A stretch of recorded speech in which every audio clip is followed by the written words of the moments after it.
warahmatullahi wabarakatuh. Pada kesempatan kali ini saya Irma Damayanti dari Prodi PGMI semester 4 akan menjelaskan tentang sistem pernapasan pada manusia. Pengertian sistem pernapasan.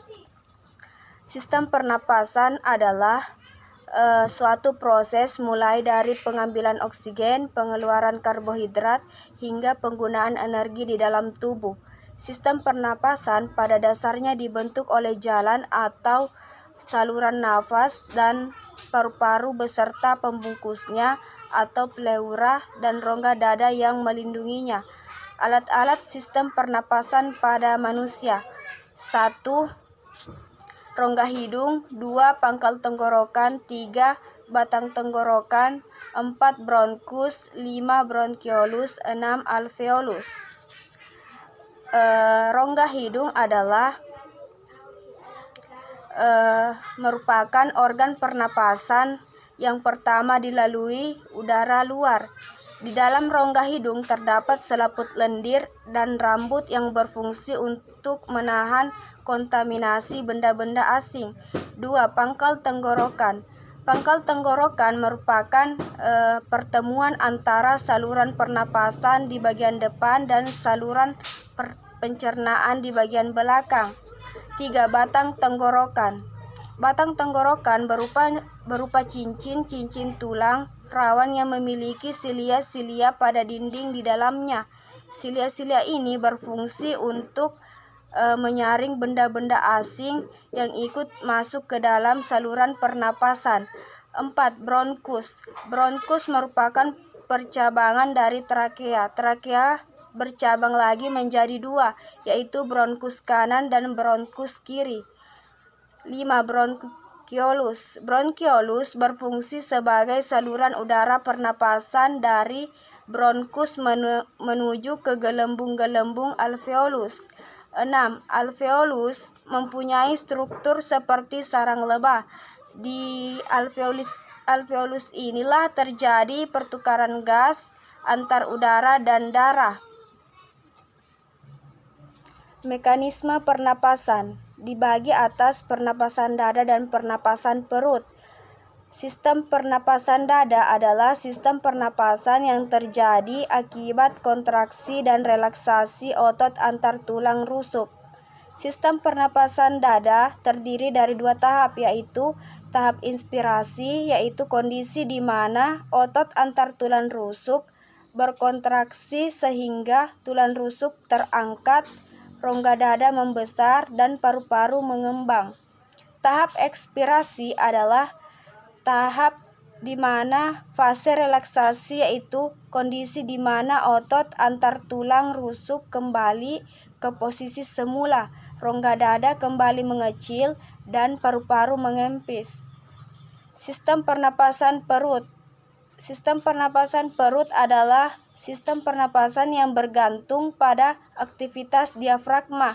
Pernapasan dibedakan menjadi 2 tahap, yaitu tahap inspirasi, yaitu keadaan di mana otot diafragma berkontraksi sehingga rongga dada membesar dan paru-paru mengembang.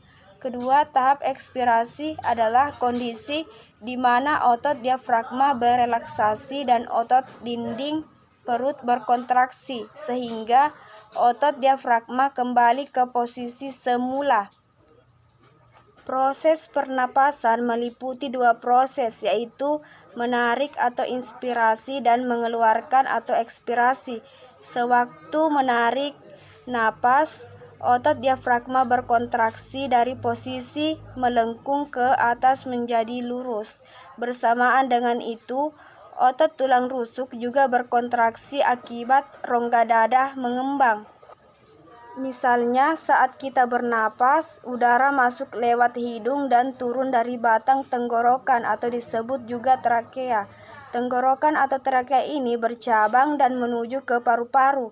Cabang trakea ini disebut bronkus. Bronkus bercabang lagi menjadi cabang yang lebih kecil seperti pohon. Cabang terkecil ini disebut bronkiolus. Setiap bronkiolus memasok udara ke sekumpulan kantong kecil di paru-paru yang disebut alveolus. Adapun fungsi sistem pernapasan. 1. Sebagai sistem organ yang digunakan untuk pertukaran gas. 2. Sistem pernapasan digunakan untuk membawa udara ke dalam paru-paru di mana terjadi pertukaran gas. 3. Berfungsi untuk mengabsorpsi oksigen dan mengeluarkan karbon dioksida dalam tubuh yang bertujuan untuk mempertahankan respirasi. Saya Putri Asisa, Prodi PGMI semester 4, akan memaparkan materi yaitu sistem peredaran darah pada manusia. Pertama, pengertian sistem peredaran darah. Sistem peredaran darah juga disebut sebagai sistem kardiovaskular. Sistem ini adalah bagian dari kinerja jantung dan jaringan pembuluh darah. Tugas utamanya adalah mengedarkan oksigen dan nutrisi ke seluruh sel dan jaringan tubuh. Adapun fungsi sistem peredaran darah pada manusia, yang pertama mengeluarkan sisa proses metabolisme berupa karbon dioksida melalui paru-paru. Yang kedua, menyalurkan hormon ke seluruh tubuh. 3. Menjaga suhu tubuh agar tetap stabil. 4. Mempertahankan kinerja dan fungsi berbagai sistem organ di dalam tubuh. Yang kelima, mendukung proses pemulihan luka atau cedera. Adapun organ dalam sistem peredaran darah pada manusia, yang pertama jantung. Jantung merupakan salah satu organ vital dalam tubuh manusia yang berfungsi untuk memompa darah ke seluruh tubuh. Jantung terletak di bagian tengah rongga dada, tepatnya di belakang sisi kiri tulang dada. Yang kedua, pembuluh darah. Pembuluh darah adalah bagian dari sistem peredaran darah yang berfungsi untuk mengedarkan darah dari jantung ke berbagai organ dan mengedarkan darah dari jantung ke berbagai organ dan jaringan tubuh maupun sebaliknya. Ada dua jenis pembuluh darah di dalam tubuh, yaitu arteri dan vena. Arteri merupakan pembuluh darah yang bertugas membawa darah yang kaya akan oksigen dari jantung menuju seluruh jaringan dan organ tubuh kecuali pembuluh arteri pulmonalis. Kemudian vena, yaitu pembuluh darah yang berfungsi untuk membawa darah dari seluruh jaringan dan organ tubuh untuk kembali ke jantung, baik dari seluruh tubuh atau dari paru-paru. Ketiga, darah. Darah adalah komponen terpenting dari sistem peredaran darah manusia. Darah berperan sebagai pembawa nutrisi, oksigen, hormon, dan antibodi ke seluruh tubuh. Tak hanya itu, darah juga mengangkut zat beracun dan sisa metabolisme seperti karbon dioksida untuk dikeluarkan dari tubuh. Adapun mekanisme sistem peredaran darah manusia dibagi menjadi 3 jenis. Yang pertama, sirkulasi sistemik. Sirkulasi sistemik merupakan sirkulasi darah yang mencangkup seluruh tubuh. Sirkulasi ini berlangsung ketika darah bersih yang mengandung oksigen mengisi serambi kiri jantung melalui vena pulmonalis setelah melepaskan karbon dioksida di paru-paru. Darah yang sudah berada di serambi kiri kemudian diteruskan ke bilik kiri jantung untuk disalurkan ke seluruh tubuh melalui pembuluh darah utama atau aorta. Darah yang dipompa melewati aorta akan terus mengalir hingga ke bagian paling ujung di seluruh area tubuh. Setelah menyalurkan berbagai zat ke sel tubuh, darah akan kembali menuju serambi kanan jantung untuk mengalami proses pembersihan darah. Kedua, sirkulasi pulmonal. Sirkulasi pulmonal atau sirkulasi paru merupakan sirkulasi darah dari jantung menuju paru-paru dan sebaliknya.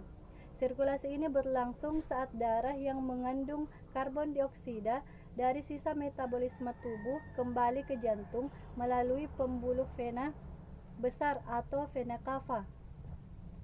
Selanjutnya, darah tersebut akan masuk ke serambi kanan dan diteruskan ke bilik kanan jantung. Darah yang sudah berada di bilik kanan akan dialirkan ke paru-paru melalui arteri pulmonalis untuk ditukar menjadi oksigen. Nah, darah bersih yang kaya akan oksigen kemudian akan masuk ke serambi kiri jantung melalui vena pulmonalis untuk diedarkan ke seluruh tubuh. Yang ketiga, sirkulasi koroner. Sama seperti organ tubuh lain, jantung juga membutuhkan asupan oksigen dan nutrisi agar dapat menjalankan fungsinya dengan baik. Darah yang membawa nutrisi dan oksigen ke otot-otot jantung akan dialirkan melalui pembuluh arteri koroner.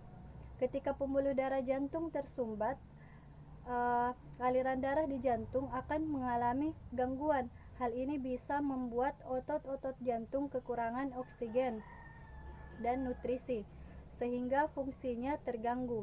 Kondisi ini lama-kelamaan bisa menyebabkan terjadinya serangan jantung.